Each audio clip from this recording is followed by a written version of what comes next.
अच्छा मुझे बताएं, कुछ स्किन्स जो हैं, अब मैं ज़रा खूबसूरती के एलिमेंट से निकलकर हाइजीन वाली साइड पर जा रही हूँ, कुछ स्किन्स जो हैं वो जनरली थोड़ा सा भी पसीना आए तो बहुत स्मेल छोड़ती हैं। कुछ ऐसा प्रॉब्लम होता है स्किन के साथ या ये हमारा परसेप्शन है? नहीं, बिल्कुल होता है। कुछ लोगों की जो स्वेट में ना बैक्टीरिया और वो बहुत जल्दी ग्रो करने शुरू हो जाते हैं, ठीक है। इसको हम जो एक्सेसिव स्वेटिंग है उसको हम हाइपर हाइड्रोसिस बोलते हैं, ठीक है। इसका इलाज है? स्मेली स्वेट है वो ब्रोम हाइड्रोसिस हम उसको बोलते हैं, कि उसमें स्मेल आना शुरू हो गई। इलाज 100% ये है कि अगर तो वहाँ आपको कोई फंगल इन्फेक्शन हुआ है उसको ठीक कर लें, लेकिन जब तक आप स्वेट को कंट्रोल नहीं करेंगे तो आप उसके ऊपर जो कुछ नहीं कर सकते। तो बेसिकली हमने एक्सेसिव स्वेटिंग का इलाज करना होता है। एक्सेसिव स्वेटिंग के इलाज में बहुत सारी चीज़ें आराम से अवेलेबल हैं। अगेन कमिंग बैक के हमारी body hygiene, we should be using a deodorant, we should be using a roll on to make sure that we have less sweating, वो हमारी स्वेटिंग को कंट्रोल करे और साथ ही थोड़ी सी स्मेल को भी जो है वो मास्क रखे। रोज़ नहाएंगे और डिओड्रेंट लगाएंगे तो मेरा नहीं ख्याल कि किसी में से भी स्मेल आएगी। हाँ, 1-2% लोग वो हो सकते हैं जिनको जेन्युइनली बहुत ज़्यादा हाइपर हाइड्रोसिस या एक्सेसिव स्वेटिंग का प्रॉब्लम है, और वो फिर बेचारे आउटडोर्स होते हैं या काम कर रहे होते हैं और अभी वो उसके बारे में कुछ कर नहीं सकते कम से कम 3-4-5 घंटे की ड्यूरेशन में, तो वो स्वेट कर सकते हैं। प्लस टीनेजर्स जो हैं, जैसे स्पेशली बॉयज़ हैं, वो जब बड़े हो रहे होते हैं एकदम, तो उनको आइडिया नहीं हो रहा था उनकी बॉडी में से एक ख़ास स्मेल जो है लड़कों में से, यंगस्टर्स में से, यंग एडल्ट्स में से आना शुरू हो जाती है। वो भी अगर अपनी बॉडी हाइजीन को क्लीन रखें, अपने अंडर आर्म्स को क्लीन रखें और साथ में जो है ना डेली नहाएं, डिओड्रेंट का इस्तेमाल करें, तो काफ़ी हद तक उनका यही जनरल इंस्ट्रक्शंस करके उनका मसला हल हो सकता है। अच्छा, इसमें एक चीज़ जो है वो बड़ी लोगों के लिए बड़ी इंटरेस्टिंग हो सकती है कि व्हेन वी गो, हम जब कोई डिओड्रेंट लेने जाते हैं या ख़ासतौर पर रोल ऑन लेने जाते हैं, मेन प्रॉब्लम को, मेन स्मेल को हम अपनी अंडर आर्म्स के साथ लिंक्ड कर लेते हैं। अब कुछ लोगों का 2-4 चीज़ें इसमें आ जाती हैं। अब कुछ लोग जब रोल ऑन लेना चाहते हैं तो उनको समझ नहीं आता कि हम क्या लें, क्योंकि मार्केट में बहुत चीज़ें अवेलेबल हैं। जेल बेस्ड जो है वो लिक्विड वाला जो होता है, फिर एक वो जो सोप टाइप होता है ना थोड़ा सा, वो रोल ऑन भी अवेलेबल। Which is good? कौन सा लेना चाहिए? Water based, gel based? ये again it will depend from person to person.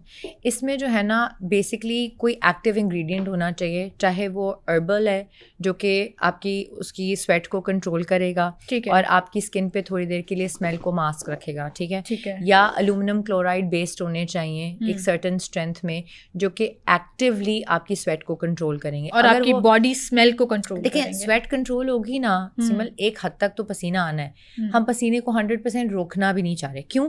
क्योंकि हमारी बॉडी का टेम्परेचर रेगुलेट होता है। जिन लोगों को पसीना नहीं आता और उनके स्वेट ग्लैंड्स काम नहीं करते, उनको बीमारियां हो जाती हैं। हमारी डर्मेटोलॉजिकल कंडीशंस हैं, उनको सिंड्रोम्स होते हैं जो कि बेचारे स्वेट नहीं कर पा रहे तो वो बीमार होते हैं। हाँ, वो बेचारे नॉर्मल नहीं होते। तो हम स्वेटिंग को 100% नहीं कंट्रोल करना चाहते, लेकिन येस 70-80% एक्सेसिव स्वेटिंग को हम कंट्रोल करना चाह रहे होते हैं। तो आप 2-3 डिफरेंट ट्राई करें जो आपके बजट में आता है।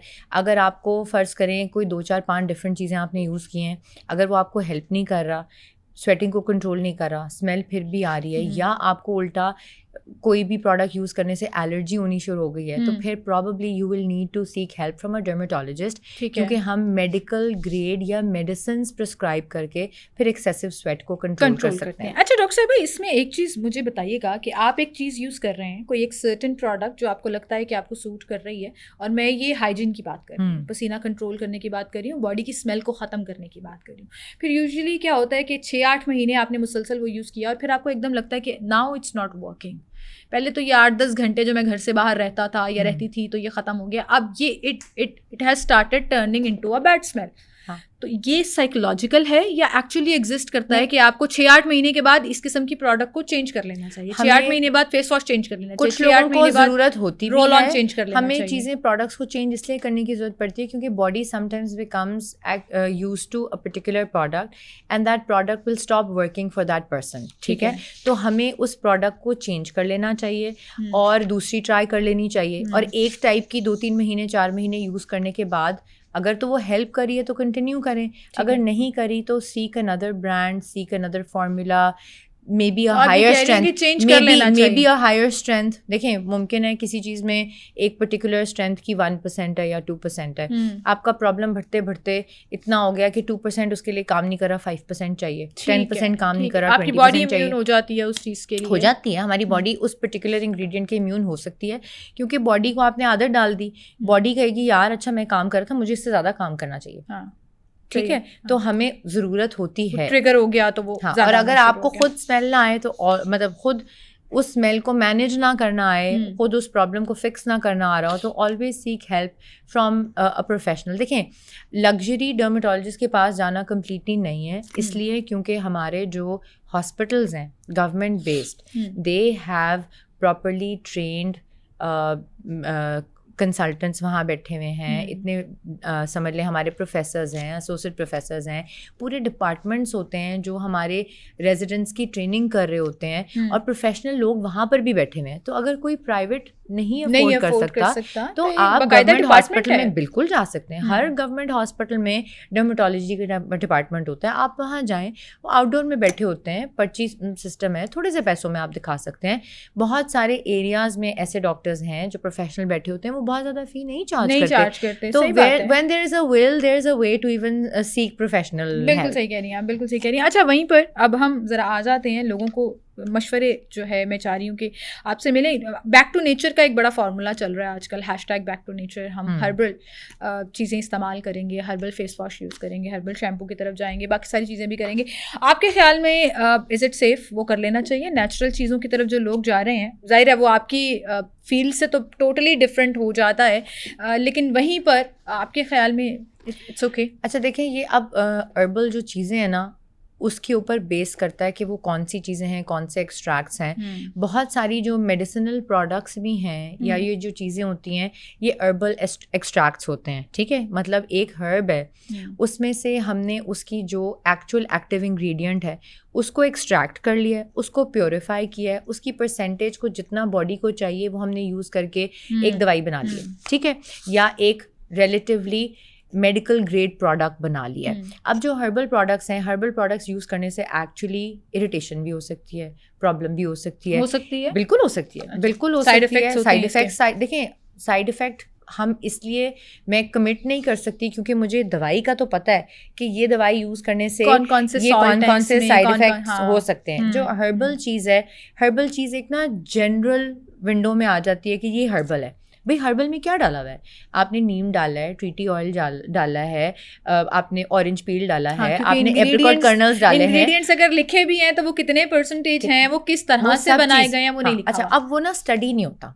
मैंने फ़र्ज़ करें कि एक हर्बल चीज़ लगाई है, अब उसमें जितनी क्वांटिटी डली हुई है वो एक्चुअली कितने % होगी तो वो स्किन को इरिटेट नहीं करेगा। हो सकता है उन्होंने अपनी तरफ से हर्बल प्रोडक्ट बनाने में इतनी ज़्यादा चीज़ डाल दी है कि वो किसी की स्किन को इरिटेट कर सकती है। तो use a product if you want to. ठीक है, मैं डायरेक्टली हर्बल प्रोडक्ट इसलिए नहीं रिकमेंड करती क्योंकि मुझे उसमें चीज़ों के पूरे 100% इफेक्ट्स का या साइड इफेक्ट्स का नहीं पता। ठीक है, उनकी सुपरविजन नहीं होती, तो उनके ऊपर risk, it can be a risk, not 100% of course. देखिए, मैं ऑर्गेनिक चीज़, ऑर्गेनिक अगेन मीन्स कि आप नेचर बेस्ड चीज़ें बना रहे हैं। मैं आपको अगेन कह रही हूँ कि बहुत सारी जो मेडिसिन्स हैं, इंग्रेडिएंट्स हैं, प्रोडक्ट्स हैं, वो आते ही प्लांट से हैं। ठीक है, अब जैसे हम एक टॉपिकल एक्सोसोम्स यूज़ कर रहे हैं, ठीक है, वो प्लांट डिराइव्ड है, वो प्लांट से होते होते उस पर रिसर्च स्टडीज़ इतना कुछ होके उन्होंने एक सेल निकाला है, वो सेल में से मॉलिक्यूल निकाला है। अगर वो हम पूरा पौधा मुंह पे लगाना शुरू कर दें तो हो सकता है उसमें और ऐसे इंग्रेडिएंट्स होंगे जो इरिटेट भी कर सकते हैं ना। तो आप कह रही हैं कि मेडिसिन के अंदर भी प्लांट बेस्ड जो मेडिसिन होती है, लेकिन यही बता रही हूँ डिफरेंट प्रोसीजर से यूज चल के रिसर्च होती है, प्योरिफिकेशन प्रोसेस होती है, उसकी स्टेबिलिटी टेस्टिंग होती है, वो एक प्रोसेस से एक पूरा बैकग्राउंड प्रोसेस होता है। आप कह रही हैं एलोपैथी मेडिसिन्स जो हैं फॉर स्किन और anything are more reliable? I would say they're more authentic, yes, natural, because we have studied them and we know what we are applying. देखिए, अगर आप मुझे कहेंगी कि ये नीम है, ये लगा लें, और मैं कहूँगी हाँ नीम भी फ़ायदा देती है, डिसइंफेक्ट कर सकती है, आपकी स्किन में थोड़ी सी हार्श होती है, ओवर ड्राई करेगी, कोई एक्सफोलिएशन, ये इंग्रेडिएंट्स है, एप्रिकॉट कर्नल्स हैं, वो कर देंगे। विटामिन सी लगाया, वो सन सेंसिटिव, अब आप लीमू लगा के बाहर चले जाएं, लीमू में विटामिन सी है, ठीक है, लेकिन वो रैशेस हो जाते हैं, कर सकता है ना, क्योंकि वो उसकी परसेंटेज कंट्रोल नहीं है ना। देखें, ठीक है, टमाटर कोई लगा रहा है मुंह पे, कोई एलोवेरा लगा रहा है, वो डिफरेंट चीज़ें, वो हेल्प भी करती हैं, ये नहीं कि वो हेल्प नहीं करती, लेकिन वो क्वालिटी कंट्रोल नहीं है।